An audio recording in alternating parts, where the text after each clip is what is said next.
Have you ever walked into a store for one thing, seen a discount, and walked out with a bag full of things you never planned to buy? Here is the strange part.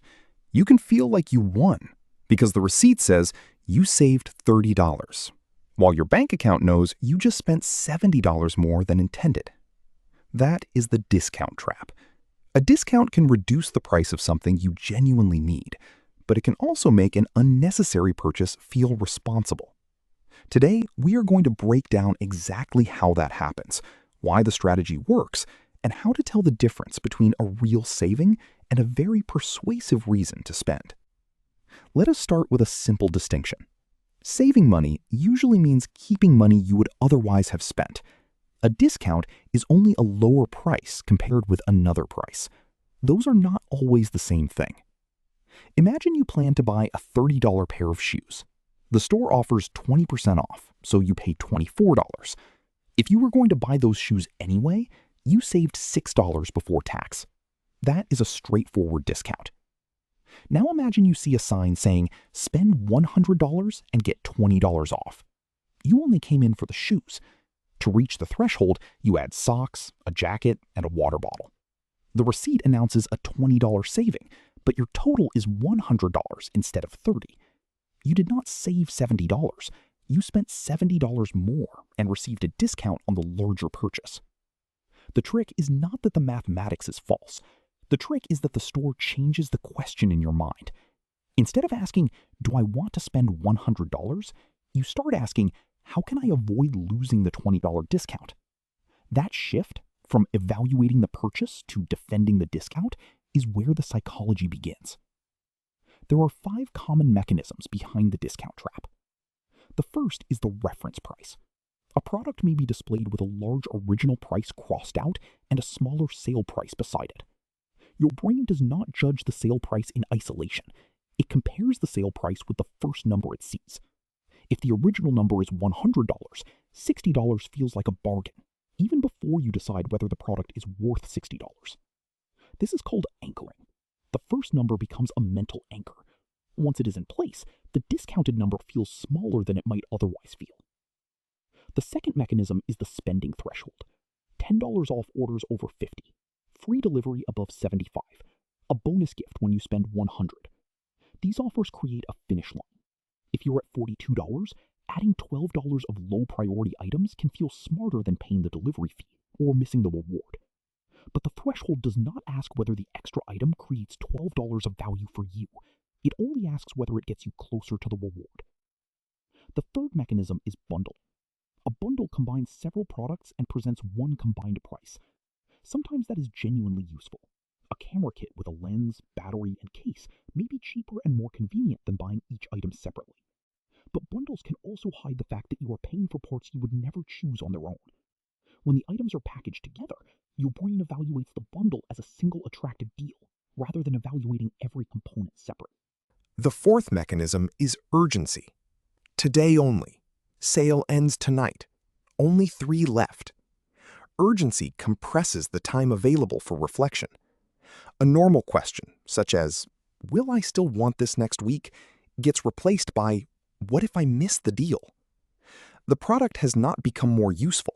The clock has simply become louder. The fifth mechanism is progress. Many promotions show a bar that says, you are $8 away from free shipping, or you have unlocked level 2. Progress feels rewarding. Once you have started moving toward a goal, stopping can feel like failure, even when the goal was created by the seller. These 5 mechanisms can appear separately, but the most powerful offers combine them. A high original price creates the anchor. A spending threshold creates the target. A bundle makes the extra products feel efficient. A countdown creates urgency. A progress bar keeps you moving. Consider Daniel. He enters a supermarket to buy coffee. The coffee is $12. Near the shelf, he sees a sign, buy 2, get the 3rd free. The sign makes the unit price look attractive, but Daniel now has 3 bags of coffee instead of 1. If he drinks all 3 before they lose freshness, the deal may be useful. If he forgets 2 bags in a cupboard, the free product was not free in any meaningful sense. It cost him the opportunity to use that money elsewhere. Next, Daniel shops online for a $40 shirt. At checkout, a message says, "You are $15 away from free shipping." He adds a $20 hat. Shipping disappears, but his order rises from $40 plus shipping to $60. The website did not remove a cost from the original purchase. It encouraged a larger purchase and then rewarded the larger purchase. Finally, Daniel tries a subscription service. The monthly plan costs $10. The annual plan is presented as only $8 per month, with a label saying "Save 20%. If Daniel uses the service for a full year, the annual plan could be cheaper. But if he cancels after 2 months, the lower monthly equivalent was irrelevant. The real comparison is not $10 per month versus $8 per month. It is $20 actually used versus $96 committed. Notice the pattern. The offer is not necessarily bad. The problem is that the promotion encourages Daniel to calculate the deal before calculating his own behavior. A useful test is to remove the promotional language. Ask, if this product were not discounted, would I still want it at the current price? If the answer is no, the discount is doing the selling, not the product. Why does this work so reliably? Because discounts activate several ordinary features of human decision-making. First, people dislike losses.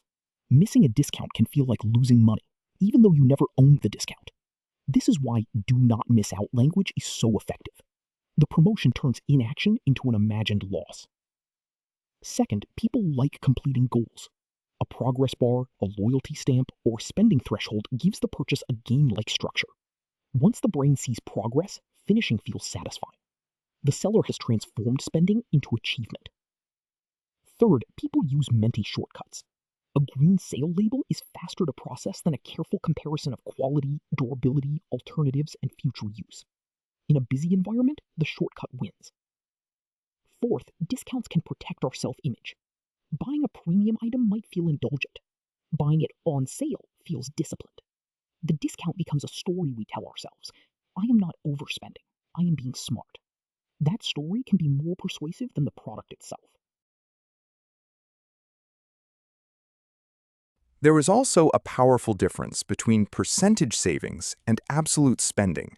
Save 40% sounds large because the percentage is emotionally vivid. But 40% of what?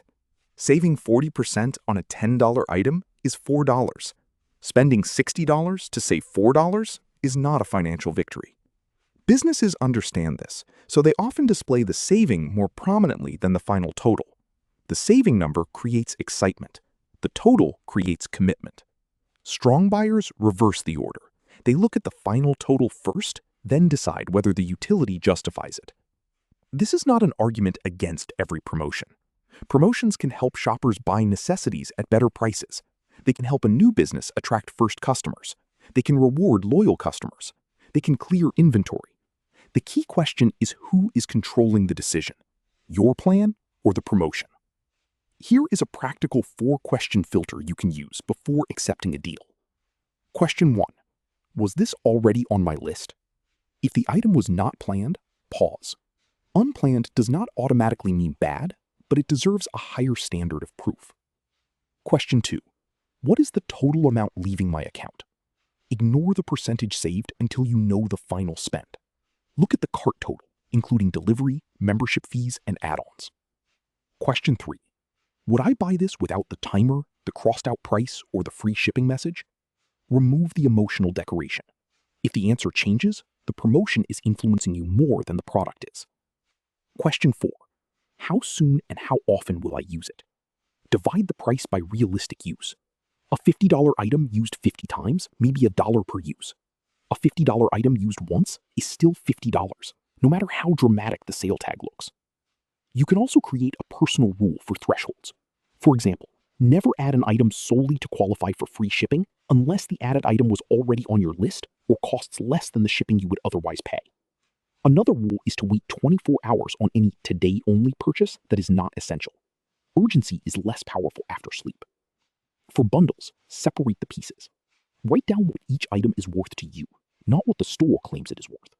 If one component has no use, the bundle is not a bargain for your situation. And for subscriptions, compare the commitment with your actual history. If you regularly cancel services after a month or two, a low monthly equivalent may be expensive behavior disguised as a low price. Let us bring it all together. A discount can be valuable when it lowers the cost of something you already need and will actually use. But a discount can also make unnecessary spending feel like financial discipline. Remember the 5 traps. The anchor changes what feels cheap. The threshold pushes you to spend more. The bundle hides unwanted pieces. Urgency reduces reflection. And progress makes stopping feel like failure. The most important habit is simple. Do not ask, how much am I saving? Until you have asked, how much am I spending and what will I genuinely use? A bargain is not defined by the percentage on the sign. It is defined by the value you receive after the excitement disappears. The next time you see limited time, free shipping, or buy more, save more, pause and run the 4-question filter. If the purchase still makes sense, enjoy the deal. If it does not, the best discount may be the money you never spend. If this changed the way you look at sales, subscribe for more practical explanations of money, marketing, and the psychology behind everyday decisions. And remember, the smartest shopper is not the person who finds the biggest discount. It is the person who makes the clearest decision.